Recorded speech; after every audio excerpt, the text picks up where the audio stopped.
a lot about, how much longer are we going to be okay letting things be this way? How much longer?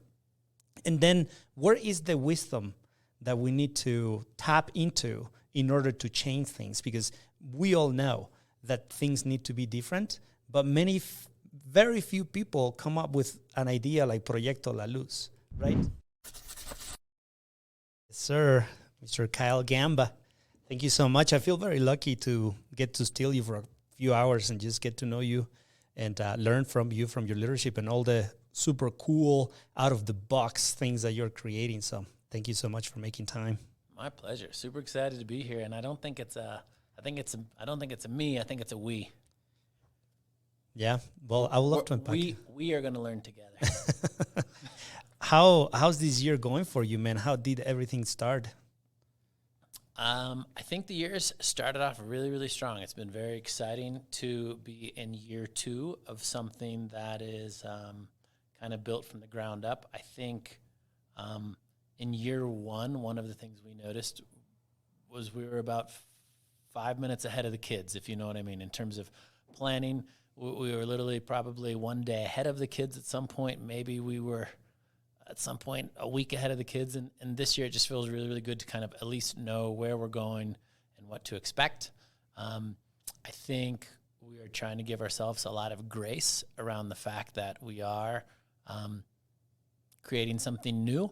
And so, yeah, I mean, I think we're, from one lens, we're probably screwing up all over the place. And if you look at it from the other perspective, we're doing a lot of learning, Nestor, as we try and kind of figure out what we're up to. And that's one of the main reasons why I am so eager about this conversation, because I do want to learn as much as I can about Proyecto La Luz and everything new that you're creating. But first, I wonder if you can share with me and everybody listening your story. Like, where are you coming from and how did it all started? For sure. I think for most of us that are leaders here in Denver, I think one of the things we're really proud about is like I grew up in Denver and was a Denver public school kid. I was part of busing, went to Merrill Middle School and graduated from South High School. And in general, I liked school, and I was good at school, and so I was successful in school. And so I fully recognize the privileges that comes with being able to navigate school. Do you want to move the mic, maybe get it a little closer to you? There you go. Nice. The thing that I think was interesting is when I got to college, I kind of recognized I probably was not as prepared as everyone else was for college. And so that kind of spoke to me just a little bit about, wow, maybe while I had a great school experience and, thought I was one of the higher performing students, it turns out I wasn't really prepared. I went on and kind of did the business thing. Figured out real early that I was not motivated by money. Came back, became a substitute teacher. I think it's a great place to start. And got into an alternative teaching licensure program. And what was so great about that is what it was people coming from the real world with real life experiences and coming together to say, hey, like we really think we could probably offer something to kids in education. And so I didn't have any of that traditional educational pedagogy. Gotcha. I probably didn't even know the word pedagogy, in all honesty. And so, I spoke just enough Spanish to convince some poor principal that who was desperate that he should hire me. So I got hired the day before school opened. Saw a class, I think, on Sunday. Hosted kids on Monday. And, I would, like all of us as educators, we want to go back and apologize to that first group or groups of kids. But really just had a great time because I was learning by doing, right? And that was really, I think, just such a cool, powerful experience. During that time, was able to get down to Bogota, Colombia, and teach for a year. I was part of a Fulbright teacher exchange program. And again, the beauty of going with my wife and then 7-month-old and living in a foreign country and just learning was amazing, right? And it wasn't so much about the teaching that I did, and again, probably poorly down there as I'm teaching English. But it was just the experience of living there and really exploring and just living what I think is a very authentic life down there. So that part was great. Bogotá es enorme. Bogotá es enorme. Es enorme. Como 14 millones de personas o algo así. Sí, pero en comparación a DF es chiquito, ¿verdad? Es chiquito. Pero bueno. So yeah, I mean, I taught for 7 years and then had another... 7 years in Bogotá? No, perdón, 1 year. Perdón. Solo un año. 1 year in Bogotá and then a total of 7 years in elementary school, McMean Elementary. McMean, okay. 4th and 5th grade. And had an opportunity to, learn some more and got into a principal prep program. Richie? No. Richie. Yeah? Richie. What year are you? 8. I'm Richie 8. All right. I'm 12. Richie 12. All right. Missed you at the reunion. I was so sick. So sick. I even said yes and everything, and I could not make it. It was really fun just because, again, I think we all shared something. I think it's a pretty special program, and I think it comes back to what was so important about that program, and I think it's experiential learning, and I think it's relationships. And so, I promise you, the thing that I've noticed about learning is you learn best with others, and you learn best through authentic experiences. And so, why are we not replicating a Richie program? Why are we not replicating a summer camp? Why are we not replicating how we all know we best learn in schools? And so, yeah, was able to do Richie, quickly came out of Richie, somehow became a principal of a College View Elementary. Again, I would say I probably had no business being the principal of College View Elementary because, again, I had no experience. And it was hard and challenging. But I think the thing I had is I had permission. I had a wonderful IS in Ivan Duran, and I had permission, and he just said, do me a favor, don't go backwards. And it wasn't hard because we were the 5th lowest performing school in the district. And so very slowly we put a great team of people together. I think the other thing we did, which I really believe in, is we focused on character more than we focused on academics, really kind of just that idea of let's focus on the human aspect. And Nestor, the other thing that I was really, really proud about at College View was we opened the doors to the community. And when I say community, I mean community partners. And we had something like 75 to 80 adults each week coming into the building to volunteer in various aspects. Oh, my God, that's amazing. Whether that was reading partners, whether that was teaching classes, whether that was whatever. And we were really lucky to get the Center for Family and Community Engagement. And the thing that I saw as I walked down the halls, when I got to see parents on one side of the hallway learning and students on the other side of the hallway, you thought, man, we are finally taking care of the entire community, and we were really making it happen.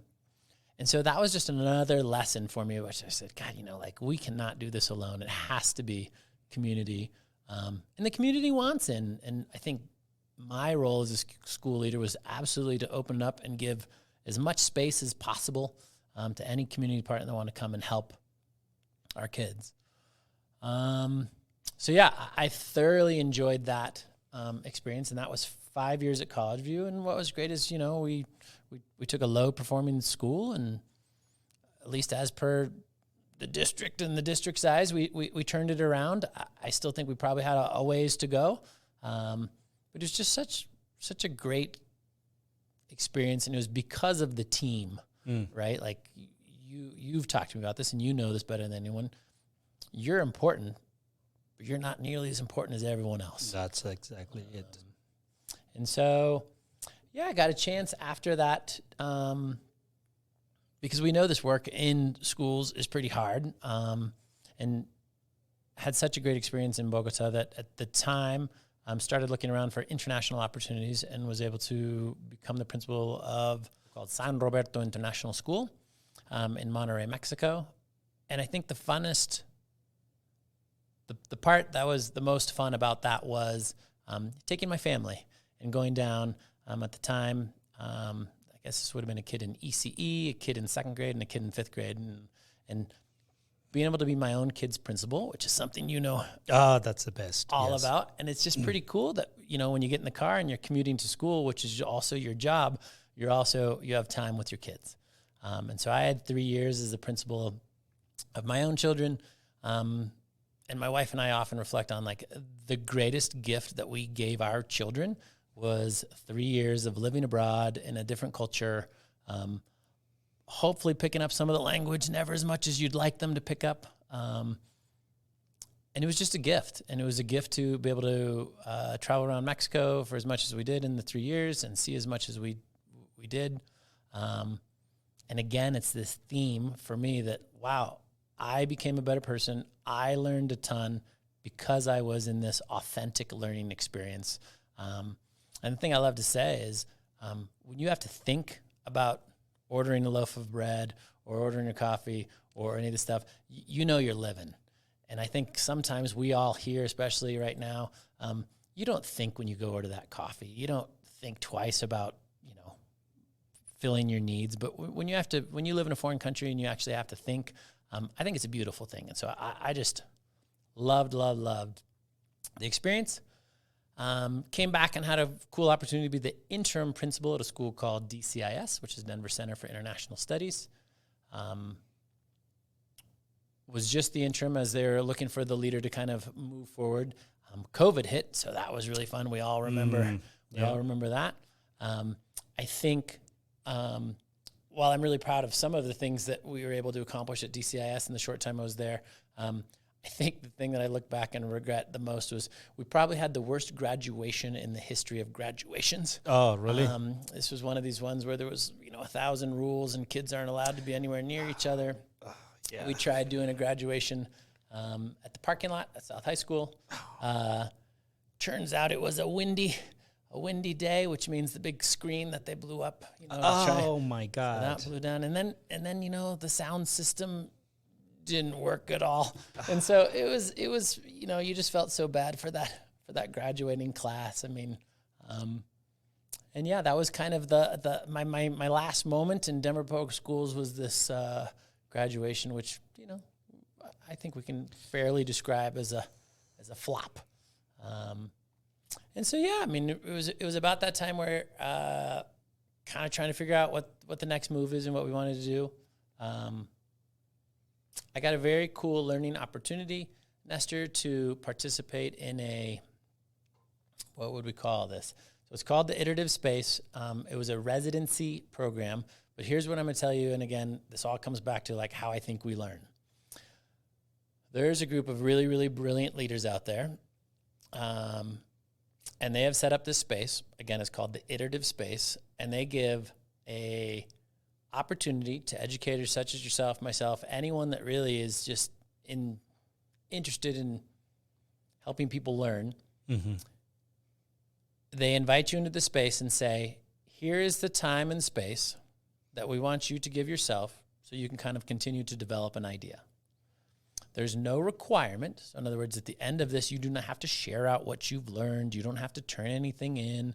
They're not taking your idea and giving it to anyone else. They're literally just giving you time and space. And the other thing that they add to this, Nestor, which I think is very cool, is their only ask, the only requirement is that you sit down and you break bread with your fellow residents. So in other words, every single day at 11:30, they have this fabulous catered meal, and you are asked to come eat this free meal that they are providing to you and just talk. Talk with other educators, very similar to what we're doing now, about, hey, man, tell me what you're up to. Tell me your life. What do you think about this, and what should we do about that? And so what an amazing space to be able to kind of take an idea and possibly move that idea forward. What's the name of that organization? So it's called the Iterative Space is the name. Yeah, the Iterative Space. Definitely got to look it up. Definitely need to tell your listeners about it. I think you would be amazing and awesome at it. And it's just a very, very cool space. And, they pay you. That's correct. That is unbelievable. It just gets me so excited. I'm like, I want to be a part of it. You need to. And by the way, you'd be very good at it. It's just because it's conversations and it's moving ideas forward, and it's exactly what you want, and it's exactly the whole point of the leaderboard. Like, let's move people forward, and let's help everyone get a little bit better, right? So while the idea for La Luz had been in my mind for many ideas, or at least this idea of like, I think we should do learning a little bit different. I would say was kind of crystallized there and really kind of gave this opportunity to like, let's try and move something forward and build it. And so the idea for La Luz was this. I was able to sit, so I've been an ECE through 12th grade principal for about 10 years. And I remember just walking into all sorts of classrooms, middle school classrooms in particular, was the classroom where you walk in. And of course, I, like you, I'm incredibly enthusiastic and excited and love kind of engaging with kids. And I'd go and I'd say, gosh, you know, this is awesome. What are you guys up to? What are you learning? Oh my goodness, tell me. And they'd say, Mister, this is so boring. And I'm like, no, hold on. You know, and you kind of pull up a chair next to him and you'd sit there and you'd kind of try and put on a good face and you'd listen and you go, God, it is kind of boring, isn't it? You know, hang in there. Hold on, hang in there. It'll get better. Like, Mister, it's always boring. Like, hold on, come on, guys. You know, come on. And I think what was hard about this, Nestor, and you have this power, which I think is interesting. As a school leader, you're the only one in the building that has the power to enter into a room. And if it's engaging, you sit down and you totally engage and you're excited. And if it's boring, you have power. You have the power to get up and walk out the door. No student has that power. No student has that ability to vote with their feet and say, like, yeah, you know, this isn't really that interesting to me. And for us to say, ooh, just hang in there. Hey, it's only like 3 more years. Right? And so I think it was all of that, plus just kind of my own thoughts on how we all learn. And I think what I think is much better practice on learning. That was really kind of how La Luz was born. And we said, God, if we could really try and do middle school a little bit differently, what would we like to try? And I think half of this is really based on conversations that as a school leader, I know you've had with families, as a dad that, you know, you've had with your significant other, and just you knowing how you learn, like we got to be able to do something a little bit different. Mm-hmm. And so got really excited about, again, just these conversations and said, you know, God, you know, maybe if we could, what if we weren't sitting at desks and chairs, and what if we were out learning in the community? And that seems like that's got a lot of potential. Like, well, what if we tried it? And the best part was I was able to go back to College View and have a conversation with one mom, Claudia, who still happened to have one son who was in 5th grade. And I said, Claudia, here's this crazy idea. Like, honestly, it's just an idea, but I think it's a good idea, and I think maybe we should try something different. What do you think? And I'm going to tell you that Claudia took some convincing, but at the end of the day, she said, like, let's try this. I'll be happy to be parent number 1. Jaime can be student number 1. And I would love it if my kid got something that his 2 older siblings didn't get in middle school, which is just kind of, right, a different experience, connection. I know a lot of parents are scared of the drama, but I just felt like it was an opportunity to try and deliver a more authentic way of learning. And so, yeah, La Luz was kind of born. It was pretty exciting when I had one funder, because this is all a privately funded enterprise. In other words, I'm going out asking for money, trying to get people that believe in the idea, that want to at least kind of see us build, whether you want to call it a pilot, if you want to call it an experiment, if you want to call it a proof of concept. Mm-hmm. And it was great.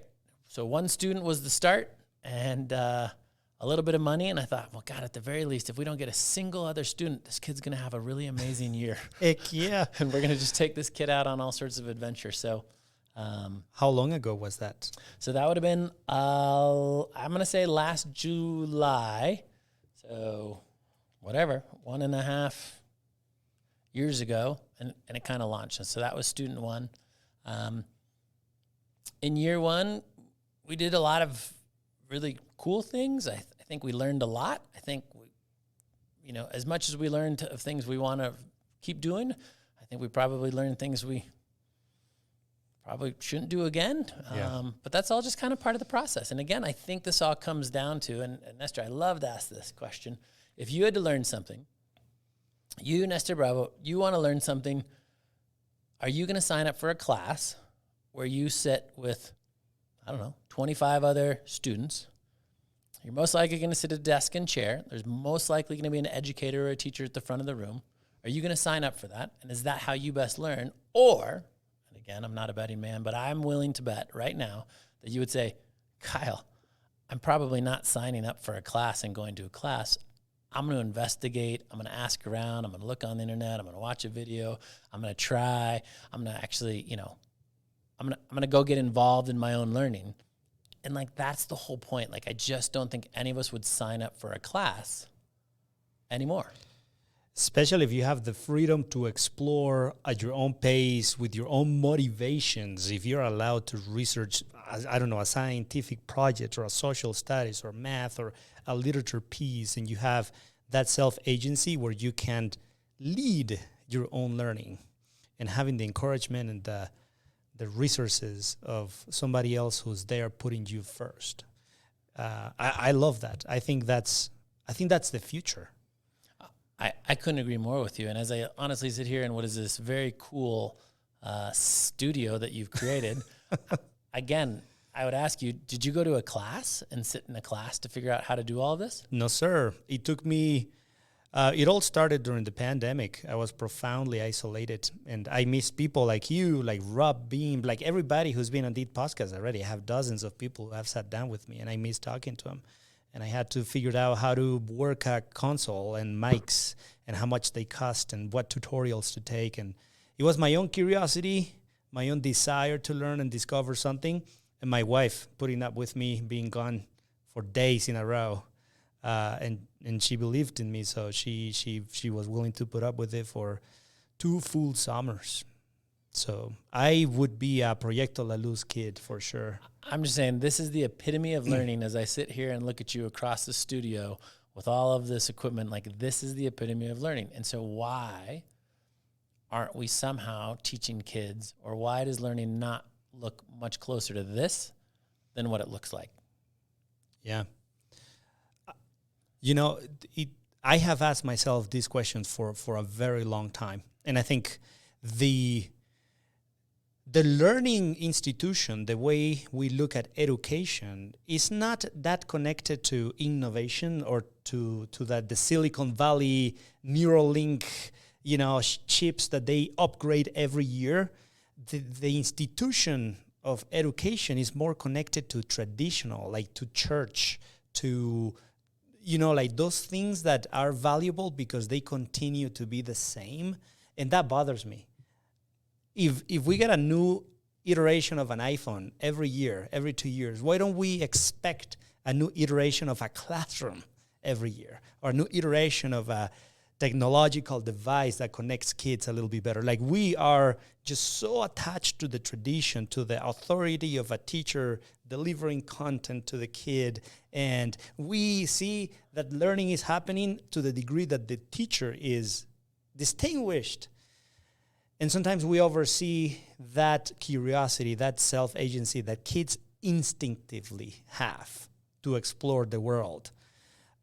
So part of my answer is, I think we are more connected to the tradition of the institution of education, and also it's not an investment; it's an expense. So when especially politicians and people who have the power to spend money would rather spending in something else that give a return on the investment quicker than waiting 16 years for a easy kid to go to college and then start paying back. It's a mess, man. I really don't, as a principal, as somebody who have hundreds of families trusting their children to my leadership and my teachers and my team, it makes me question a lot about, how much longer are we going to be okay letting things be this way? How much longer? And then where is the wisdom that we need to tap into in order to change things? Because we all know that things need to be different, but very few people come up with an idea like Proyecto La Luz, right? So it's I am definitely passionate about it. Like, I always tell the people I talk to that I want to spend the rest of my life trying to figure that out. But it's not easy, especially if you don't have the money. I think if you go to ultra-rich, multimillionaire private schools, you see mini Proyecto La Luz spread all over the place. Like I know of private schools where kids learn with VR goggles, and they have like private tutors for Mandarin and German, and then explore science and do a volcano with these unique resources. And, but the people who don't have those resources have to settle for a teacher with 35 kids in a classroom. Yeah, and I mean, I think you and I would both agree. The educators are doing absolutely the best they can. I think our teachers are, I always have said, I think the teacher is the single most valuable person in the building. I think principals and leaders are important. But man, at the end of the day, it's that connection. It's that one-on-one. It's the relationship that teachers have with students. That is just so powerful. And so, yeah, how do we continue to focus more on relationships and maybe less on, and I know I get in trouble for this, academic standards. And I promise you as a principal, I remember throwing this out there. Like, I don't think it should be about academic achievement so much as I think it should be about growing better humans.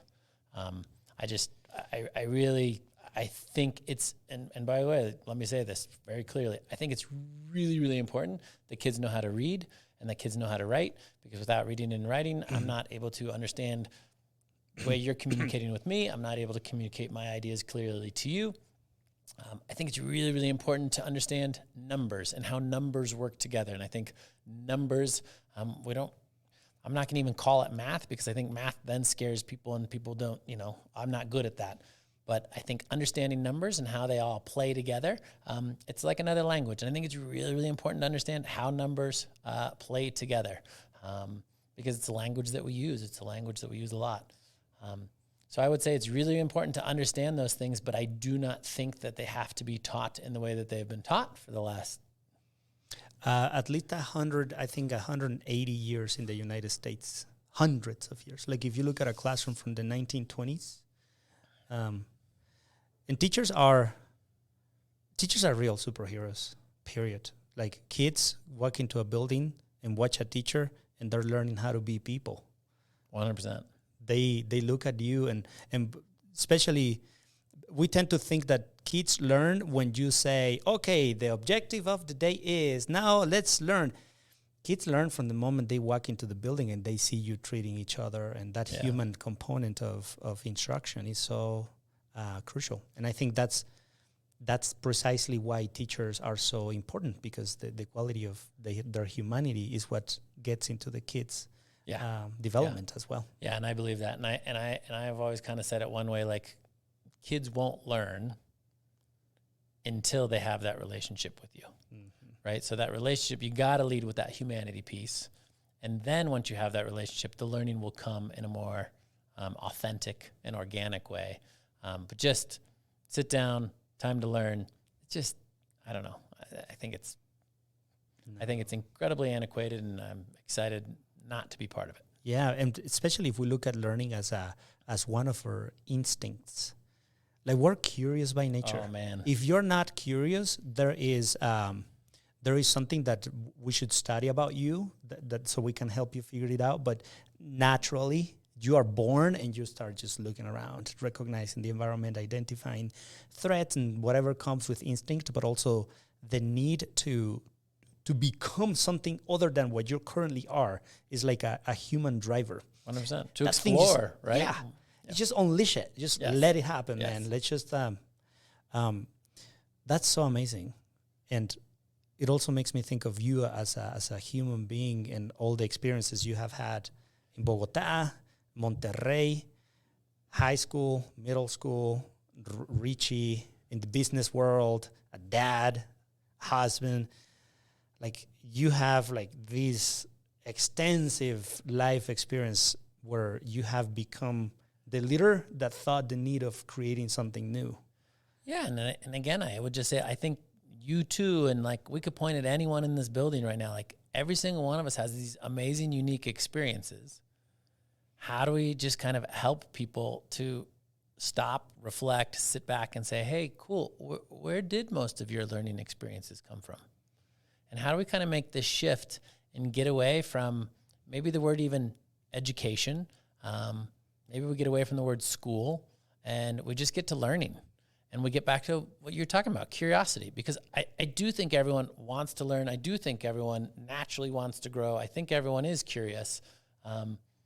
But soon as I say, hey, I need you to sit down and I'm going to teach you in school how to do this, like I think we just lose so much potential to, like you said, unleash the natural curiosity.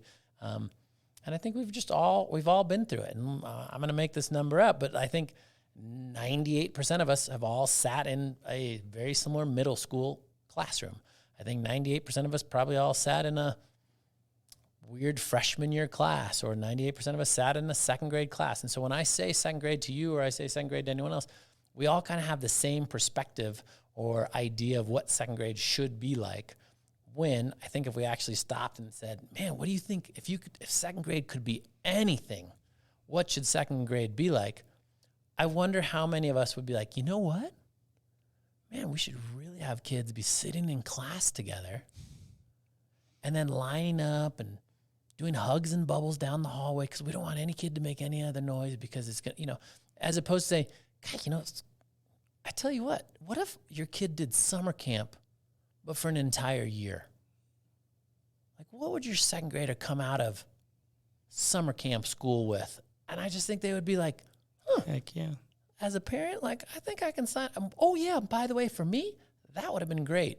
I think one of the things, like when we talk about these types of, what La Luz is doing and what we're really kind of trying to attempt in education, I've yet to come across someone that isn't like, you know what? That would have probably been really, really good for me because I didn't do great, or I had a hard time sitting still. Like, most people think, yeah, I think I would have really benefited from learning in a different way. And if I'd only had a handful of people over the past 3 years come up and say, that sounds okay, that might have been better for me, I might be worried. But I've literally had 95% of people that kind of hear the idea go, God, I think I really would have benefited from an experience like that. And I think I probably would be a better person today if I had had an experience like that. And that in and of itself is enough to say, okay, cool, we got to keep going. We got to figure this out so that more kids can get this experience. I will say, Nestor, the end goal to La Luz is not to have a small micro school, just run a small micro school so that, a few kids are the beneficiaries. I mean, the goal here is, how do we impact, I think, the larger system? The analogy that I think we use, and we often in education, we often say, we got to blow it up. We're going to blow up the whole thing, right? I don't feel like that's as realistic as, while I'm someone that definitely promotes blowing it up, I don't think it's very realistic. And so the analogy I like to use is NASA recently just launched their DART missile to an asteroid, but it wasn't to blow up the asteroid, because the asteroid is, again, thousands of times bigger than the actual missile. But the idea was to kind of knock it off its trajectory. And so I kind of look at La Luz as a DART missile, and again, we're going up against a huge system, and as much as we'd like to say we're going to blow up the system, it doesn't feel realistic. But I do think if we can knock this education system off its trajectory and change course by 2%, 3%, 5%, that would be amazing.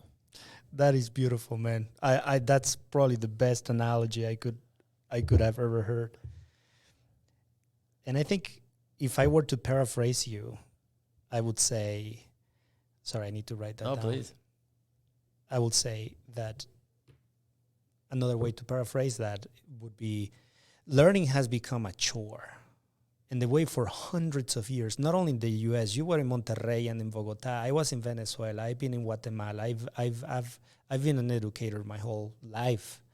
Learning is a chore. You sit there, you read it. You sit there, you read it. You answer the question. You did it right. Oh, you didn't? Okay, go back to the line. Do it again. Come back. You did it. Let's do that for 16 years. Yeah, and at the end, we'll give you this piece of paper telling you that you're ready for what? For what? To get a loan, hundreds of thousands of dollars, and then spend the rest of your life paying it for 4 more years of. So learning have become a chore, and that's like the missile. That's the asteroid that's going, right? And getting learning to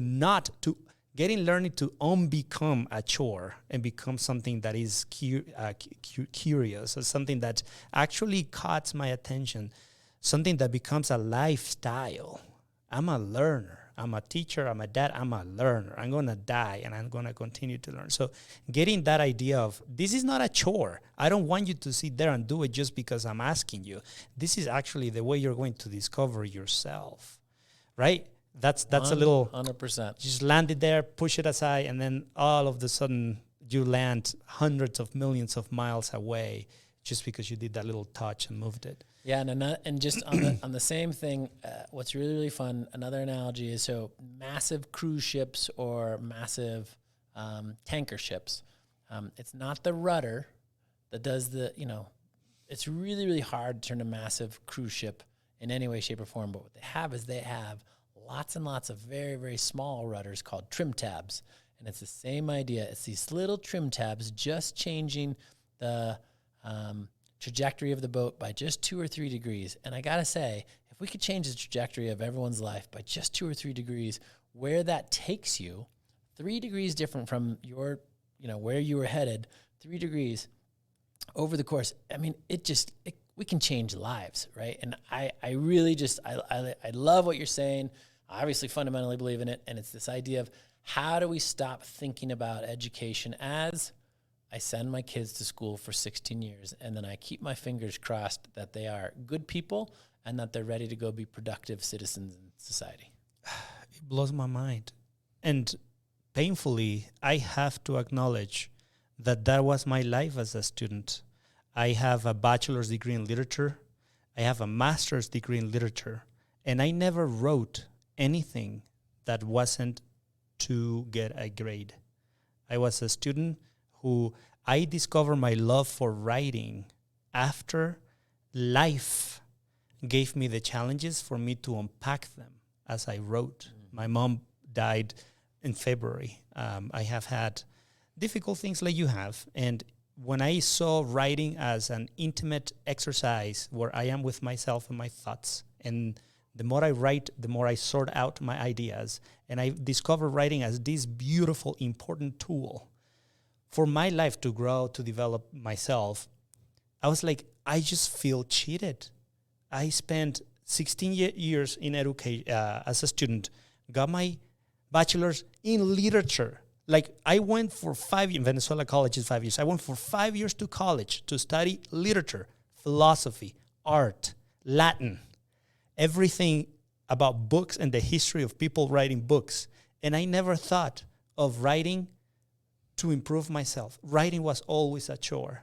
And that upsets me a lot because many people go through their lives in that sense. So we definitely have to rescue the element of curiosity, and how writing or numbers or any other thing that you learn in school is actually useful for your life. It actually makes you a better human instead of, it's a chore. Let's come here, get a grade. You need to title, I don't know about time, mark down the time, Rescue the Curiosity. Yeah. That should be the name of your next book. Yeah. Okay, that you're going to write, which is, how do we rescue the curiosity? And I think it's just everything that you're saying is, when you're on your own journey and you have, and especially as I think of our youth, when you're on your own journey as youth, but you have guardrails, and people are kind of directing you along, and it's safe, right? Because we all believe we need to kind of keep this safe, but we're allowing you to go make mistakes. We're allowing you to explore. We're allowing you to screw up. We're allowing you to just be you. And by the way, we do not develop at the same rate. And it doesn't matter if you're 11 and you're in 6th grade. You're completely different than all other 11-year-olds. And so, I don't know. I think we're pretty good. Schools are set up to teach to the average, and that's exactly what we're doing. And so how do we get the courage as society to embrace really doing something different? And I will say, I think there's a group out there. I think there's a group out there that has done this. And it's the homeschool group. And while those of us that came from public education and have taught in public education and led public institutions. The homeschool group was always kind of the scary, okay, they're a little bit out there group, but I think they, Nestor, figured out a long time ago what's best for their kids, and it sure wasn't sitting at desks and chairs for the next 16 years. And so I give a lot of credit to that particular group of parents, especially parents that did it 20 or 30 years ago. They were incredibly ridiculed for, excuse me, say what. And so we're really excited. This year at La Luz, we have 17 students, and just under half of them have come from kind of the homeschool community. Nice. And what we've really seen from these kids is a natural curiosity. They do not enjoy sitting and listening and getting for a really long time. They enjoy learning and exploring and just being really, really creative. And so I think we are learning a lot as our own little La Luz institution to kind of figure out, like, okay, cool, like this is this group. And they're really interfacing with kids that have come from traditional backgrounds. And it's a beautiful thing to see because, again, at the end of the day, what I see in our students is it's not about the teacher or the guide or the sage on the stage, as sometimes we say. It's about the relationship that they have with each other, and it's about kind of how they're interacting and how they're learning together as we are out learning in the community. So, again, as we were trying to kind of figure out, like, what is a more authentic way to learn, one of the first things we did is we were kind of trying to come up with what we think might be an interesting school model. And again, I'm even trying to get away from the word school. What is an interesting way to learn, or what's a cool way to learn? It's out learning in the community. And so we've teamed up with, we're finishing our 10th week at the Denver Zoo. We have a classroom at the Denver Zoo. And our kids go to the Denver Zoo a few times each week. And when they're not at the zoo, we're actually out in the field. Sometimes we're out exploring with people from the zoo. And we're really just trying to kind of learn from experts side by side with real experts from the Denver Zoo. And spending 10 weeks on this has really kind of opened up all of this curiosity for kids, right? And I'm embarrassed to say this, but, as I ask kids, and I say, God, what's the best part of, being at the zoo, and what's been the best part of this? And they say, Mister, look at all the animals. I mean, we're always around animals. And you kind of think, oh yeah, like it's fairly obvious. And I guess I should have expected a 12-year-old to say, like, look behind you, buddy. There's a giraffe, and how cool is it that we're learning alongside all of these animals? But kids are just, they're still kids, and they're naturally curious. And I think sometimes we treat middle schoolers a little bit different, but giving kids really authentic learning experiences in the community, with a focus on relationships. Like, my belief is this will lead to what I think is just better humans. I think one of the things we hear is, will kids be prepared for 9th grade? Will kids be prepared for this next level? And I think my hope is absolutely kids are going to be prepared because they have a real strong sense of self. We're teaching them how to learn, not what to learn. And they understand the importance of relationships, and they understand how to advocate for themselves. And they understand, like, what I think are the way, way, way more important skills to be successful. And so, while on one hand, as a traditional public educator, I sometimes get nervous that, oh my gosh, maybe we're not giving kids the quadratic equations that they need so they're going to be successful in high school. I would also say, I don't know what percentage of the population actually knows what a quadratic equation is, right, or the importance of a quadratic equation. But I sure would say, if a kid came up to you, looked you in the eyes, and said, hey, Mr. Bravo, would you please help me with this? I know for a fact that you're going to help that kid, because that kid just came up, had a personal contact with you, looked you in the eyes, and asked for something. And we can't say no to that, because we shouldn't say no to that. But that is the skill that I think might be like the single most important skill that a kid has. And follow up with, I hope he thanks you and he shows gratitude, and he or she shows some gratitude for whatever you've done for them. Like, all of a sudden as a dad, I get really, really excited that my kid, A, not only advocated for himself, but then showed gratitude. And by the way, they did it in a way where they got what they needed. And like, to me, that is the skill that I think is way more important than knowing what a quadratic equation is. Amen. Amen. It makes me wonder, though, few logistical pieces of Proyecto La Luz. Please, por favor. I don't know if you would like to share. So you said you have a classroom at the zoo, and it makes me wonder, where else do you guys get together?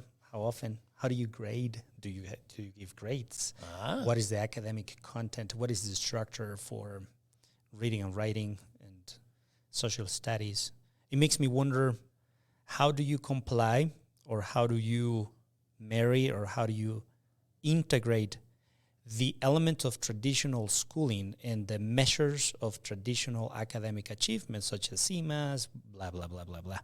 How do you integrate those things in order to show the state of Colorado, or show CU Boulder when those middle schoolers go there after going to high school? How do you integrate all those pieces? And welcome to the messy world of Proyecto La Luz. How do we show in what I think are more traditional outcomes that kids are learning? And here's where, again, I think the beauty of homeschool and the things that I've learned from this population of people that have kind of said, actually, it doesn't matter. And so, Nestor, one of the things I've learned, it's very, very difficult. If you wanted to open up a preschool, it's very, very challenging, because when you're working with kids under the age of 5, there are 1,000 rules and regulations. Mm-hmm. When you are opening a high school, or you want to do some sort of high school, it's a little bit more complicated, because all of a sudden people start worrying about those things that you remember called credits. And I got to get a certain amount of credits, and I got to take a certain amount of classes, etc. The other thing that I've learned on this journey, which I think is fascinating and should be shared, is there is no governing body or accreditation or blessing that you need to do this. Because at the end of the day, and again, this kind of comes back to the homeschool piece, parents in this country have the right, and Colorado in particular, have the right to figure out what's best for their kids. And if they've decided they would like to educate their kids in a way that they feel is best, they can. And so what's been interesting for me, coming from a public school background, but then kind of having what I think is almost full liberty to educate kids the way we see fit, is we don't have to follow standards. We don't have standardized testing. We don't have a lot of the things that you and I associated as school leaders. And on one hand, that's really, really exciting and opens the door to do lots and lots of things. And on the other hand, it's a little bit scary, because, again, you can just do about anything. And so I think we've had to be very intentional with the team that we have, and kind of say, look, we have a team of expertise that probably have over 50 years of teaching experience. What is it that we want to do so that we can make sure kids are learning and growing and becoming better humans, but that doesn't necessarily have to follow what is a traditional education that I think, again, 99% of us know. Mm-hmm. I think one of the questions that I might kind of say, or one of the ways I kind of heard you say, is like, Kyle, how do you know? Like, what are your outcomes, and how do you know that you're making a difference and that this is helping kids? And I would say that maybe the number one outcome for me is our kids getting back in the car at the end of the day. I hope they're a little bit exhausted, right? To me, that's a sign that they've had a good day. And are they engaging with mom, dad, grandma, grandpa, aunt, uncle, whoever, about what they did? And are they engaging in, are they happy, and are they exhausted, and are they talking about their day? And to me, if that is happening, I believe that we are currently successful. Mm-hmm. I'm not saying we can't get better, because I think we've got a long ways to go, and I think we need to get better. But if kids are getting in the car and they're engaging with the parents and they're happy, that is a huge, huge win. And I would say compare that to all of us that have picked up kids forever and ever, and we say, hey, man, so good to see you. How's your day? And of course, 9 out of 10 kids say, fine. I say, well, what'd you learn? They say, nothing. They say, oh, well, that can't be true. And like, this is this conversation that I think we've just been having for generations. And so I really think we're pretty excited about this very simple outcome, which is our kids happy, tired, engaging. And I've had parents come back and say, hey, man, because I say, oh, I'm worried about this, and I'm worried about this, and I'm worried about this. And parents will say, no, at the end of the day, my kid is coming home happy, and he's coming home tired. And that right there, that's a huge win, especially for those of us as parents right now that are like, uh-oh, I'm worried. Absolutely. So in your model, students show up on a weekly basis, on a daily basis, in different places. Yeah, cool. So let's talk about the model.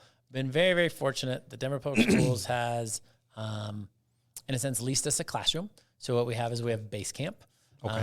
Base Camp is great. Base Camp is a place for us to meet. It's a safe environment. There's heat, there's food, there's bathrooms, there's the things that I think we need to meet our kids' basic needs. We're generally there from about 8 to 9:30 every day. That is really a time for two things. It's one where we kind of just connect. Any of us in education, we all kind of know about morning meetings or circle time. And so that's just a really, really important to kind of just connect and start the day and just kind of say, hey, Nestor, how are you doing? And Nestor, if you were a cereal, what cereal would you be? And, let me learn about you because, again, I think relationships are so, so, so important. That is also the time when we really kind of focus on what might be considered the academic portion of the day, right? And so whether that's math talks or that's literacy or literature circles or any of that kind of that piece, that is where we kind of touch it. I think what's interesting about this model is that's about 20% of the time you're actually doing what I might consider traditional academics. The other 80% of the time, we're out of the building. And so every day around 9:30, we hop into our vans and we are out and we're getting into the community to go work with community partners. And, right now it's currently the Denver Zoo, but we're really, really excited about heading to History Colorado. The beauty of History Colorado, for those of us from the Denver metro area, is it is 1 block from our state capitol. It is 2 blocks from our city and county building.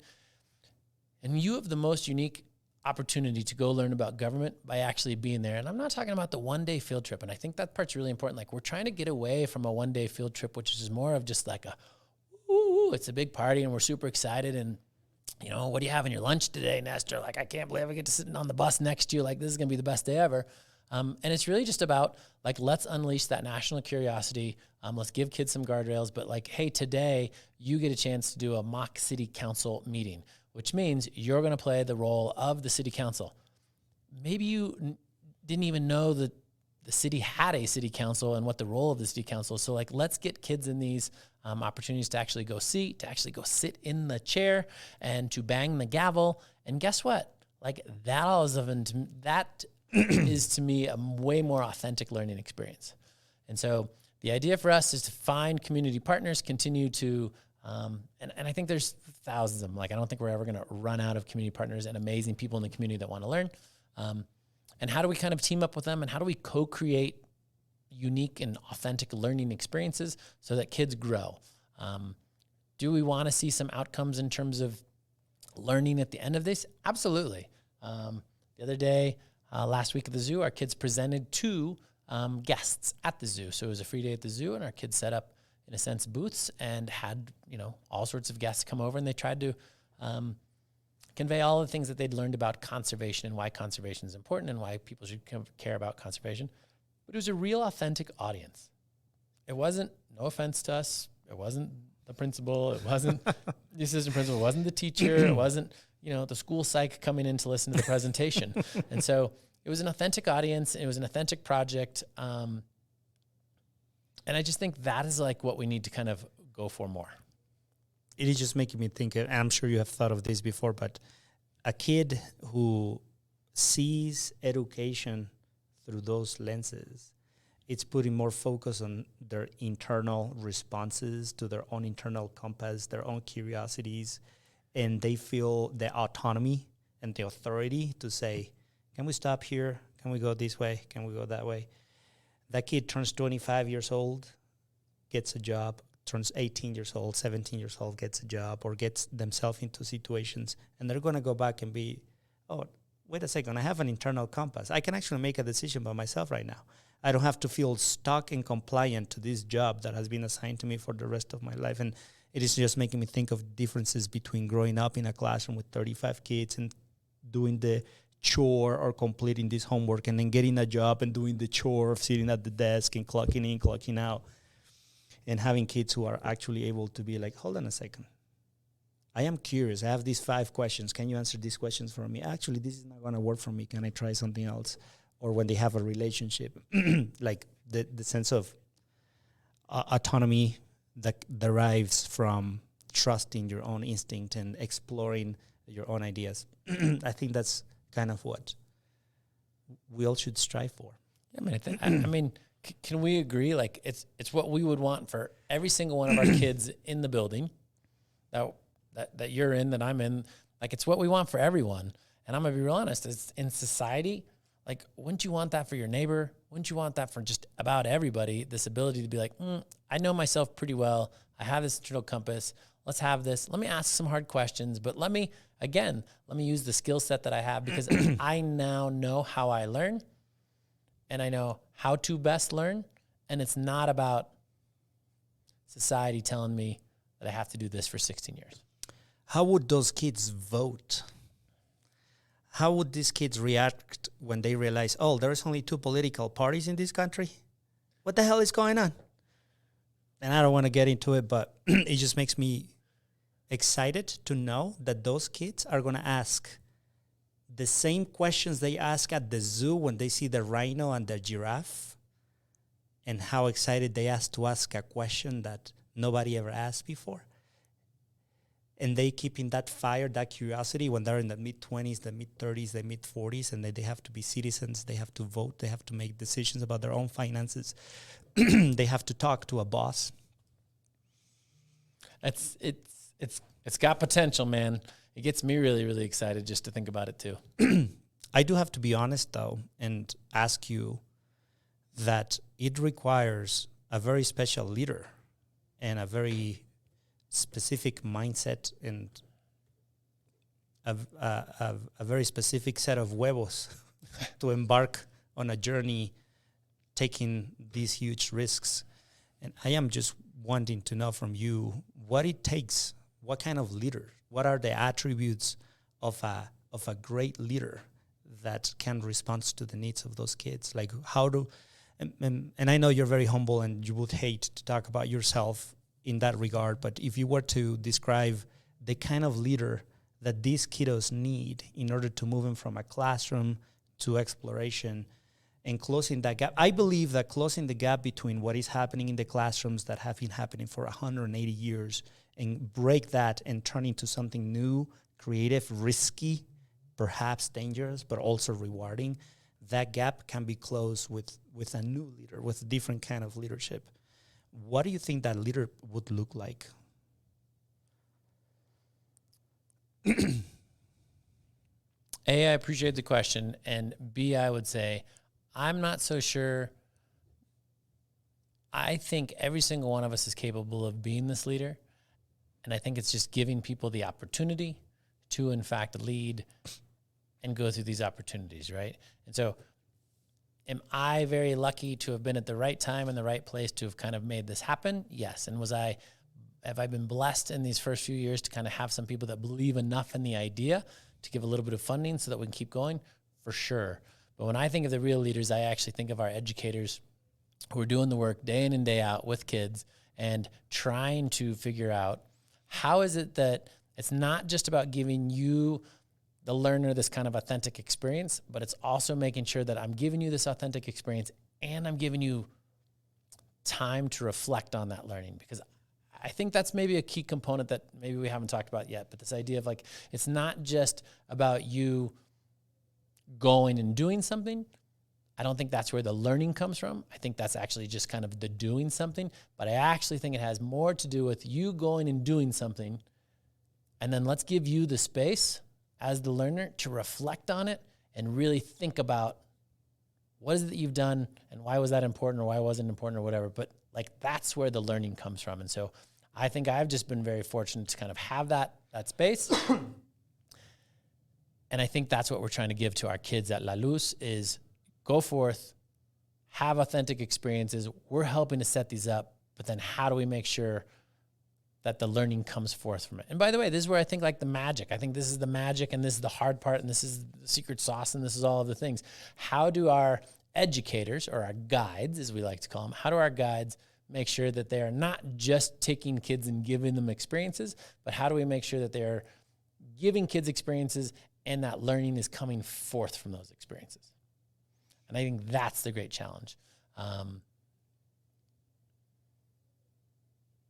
I don't think I answered your question at all, which is great. I think I did some sort of Star Wars Jedi mind trick to convince you that whatever I said was more important, and it probably was. I'll get back to it. I still want you to All answer right. the attributes of a great leader, but you're making me think of teachers get it. Teachers know it. When I think of my teachers here in my building, they are highly creative. Mm-hmm. They are industrious. They are resourceful. They're always trying to figure out how to crack the code. Every time, every teacher I have, they, there is a new curriculum that has to be taught, that we adopted, that the city gave us, the CKLA. I don't know if you're familiar with it or not, but my teachers are already asking, okay, but how can I make this better? How can I tailor this to the kids? Like teachers know that things have to be different, and they are, if you look at, there are many podcasts for teachers, for example. There are many websites for teachers, and they're like selling stuff to each other or sharing stuff with each other for free. And, that this organic, very spontaneous, apparently spontaneous, but also very well thought out way to think outside of the box. So some of those leadership attributes that I want you to speak about, I see on teachers, I see on parents. And in a way, those kids that you take with you in that van and take them to the zoo or to the Capitol, those are the future leaders that are going to think differently as well. So obviously for me, one of those strong leadership attributes are the willingness and the ability to think beyond the norm, to know that you can get to this point and comply, or you can go a few extra miles and see what's up over there, trying to just to go beyond, to go past the finish line and get another finish line, Yeah, I mean, and again, here's what I think is interesting, and you can tell me if you agree or disagree with the way I answer this question.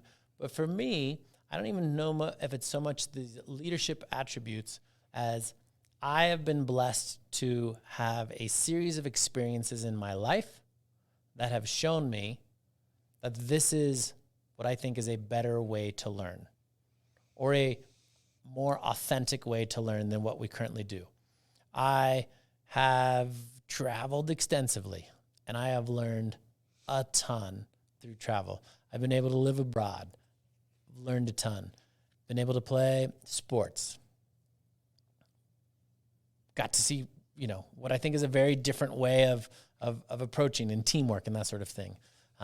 Been blessed with this opportunity to lead schools and be in classrooms and see learning firsthand. Been blessed to be able to get around to schools, both locally, nationally, and internationally, to kind of see what learning could look like.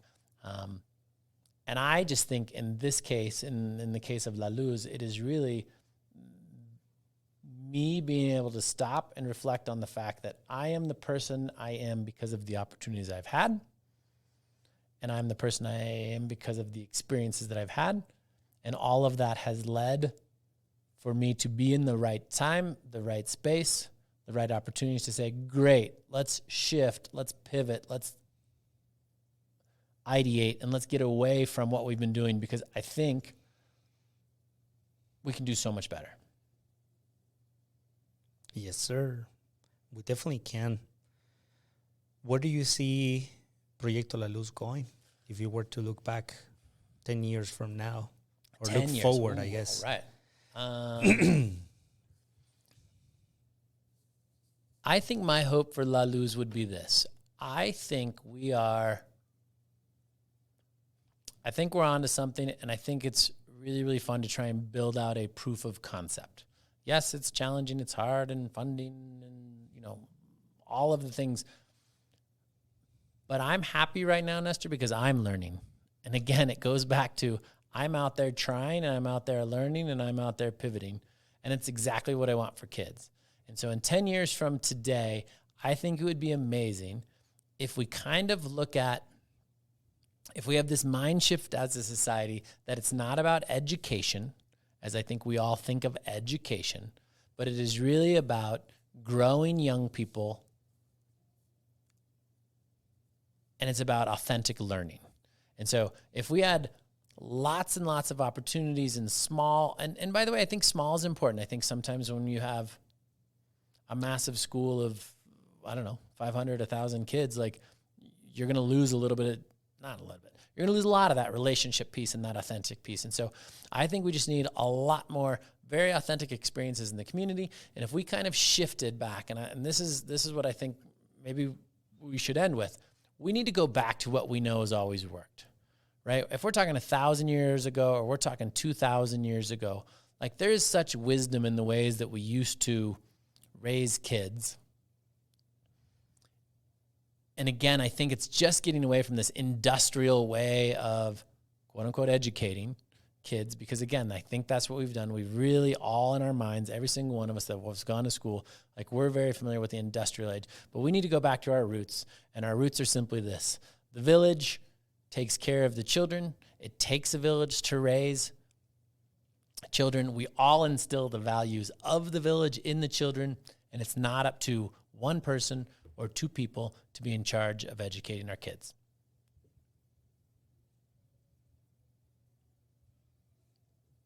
We should definitely end this podcast with that. That sounds amazing. I want to know, though, where else in the world have you seen models like this that are appealing, successful, that maybe you can learn from, that maybe you wish somebody could get you a plane ticket and a week to go there and observe? Again, I think there's just some really interesting models that have been doing things in very, very cool ways. And like, when I think of La Luz, I absolutely think, and I didn't really say this, but like, I believe in the nature piece.